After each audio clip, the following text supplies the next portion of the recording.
Bonjour à tous, bonjour à toutes. L'Instant Éco avec aujourd'hui Harold Quinet, cofondateur et CEO de B-Blockchain. Bonjour Harold. Bonjour Nina.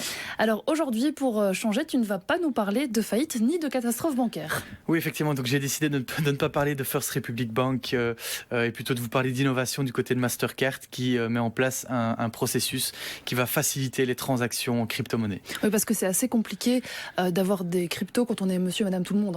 Oui, c'est ça. Donc c'est un processus assez complexe et donc je vais peut-être être bon pédagogue et expliquer un petit peu comment ça fonctionne. Donc en gros, premièrement, vous devez posséder un portefeuille ou un wallet en crypto-monnaie. Et pour envoyer des crypto-monnaies ou en recevoir, vous allez manipuler ce qu'on appelle une adresse publique. Alors cette adresse publique, c'est un peu comme un compte bancaire, un numéro de compte bancaire. Mais le problème ici, c'est qu'elle fait quand même 42 caractères alphanumériques, ce qui n'est pas facile pour un être humain à retenir par cœur, à mémoriser. Et donc du coup, en fait, on va devoir copier-coller ou alors retaper carrément ces adresses pour envoyer ou recevoir de l'argent. Et donc on va soit faire des erreurs, soit copier une mauvaise adresse, parce qu'on a aussi des tentatives de hameçonnage qu'on appelle ça, où on va donc un hacker va faire en sorte que vous copiez la mauvaise adresse, où il y a quelques caractères qui vont changer, vous direz bon ok c'est bon, c'est la mienne, et vous allez envoyer de l'argent sur une mauvaise adresse.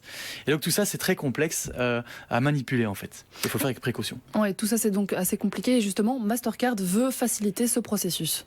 Exactement. Donc avec le système Mastercard Crypto Credential, en fait on va utiliser un alias plutôt que l'adresse qui fait 42 caractères, un peu comme PayPal qui va utiliser les adresses email.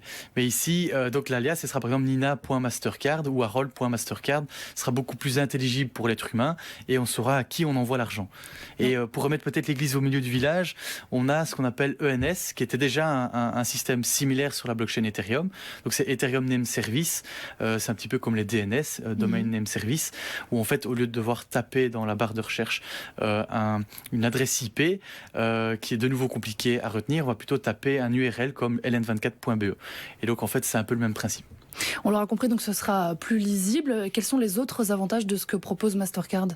Alors les autres avantages, c'est aussi les pièges, éviter les pièges. Donc c'est-à-dire que quand vous envoyez une crypto-monnaie, donc il y a plusieurs blockchains et chaque crypto-monnaie a une blockchain propre. Et donc si vous envoyez une crypto-monnaie d'une blockchain A à une blockchain B, vous êtes obligé de passer par ce qu'on appelle un pont technologique pour faire le lien entre les deux, la communication. Si vous ne passez pas par ce bridge, ce pont, vous risquez de perdre à tout jamais vos crypto-monnaies. Et donc le système de Mastercard va empêcher l'utilisateur d'envoyer des crypto-monnaies sur une mauvaise blockchain. Donc c'est quand même pas mal. Et donc voilà. Et donc il y a aussi un cadre régulatoire intéressant.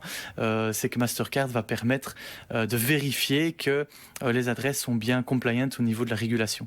Donc il y a par exemple un KYC qui a été fait. On peut identifier le récepteur, par exemple, ou l'émetteur des crypto-monnaies. Et il y a aussi, par exemple, pour tout ce qui est transactions transnationales, internationales, on a la Travel Rule qui est respectée aussi grâce à ça. C'est vrai que le Web3 est assez complexe. Est-ce qu'il y a des outils qui permettent d'aider ou d'engager les plus novices ?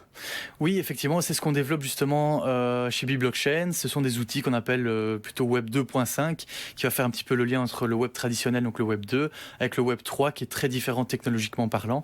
Et donc en fait, l'idée c'est de prendre un petit peu l'expérience utilisateur du Web 2 et de la transposer au Web 3 pour faciliter vraiment cet engagement des utilisateurs. Ben voilà, c'est tout pour aujourd'hui. Merci beaucoup Harold. Merci.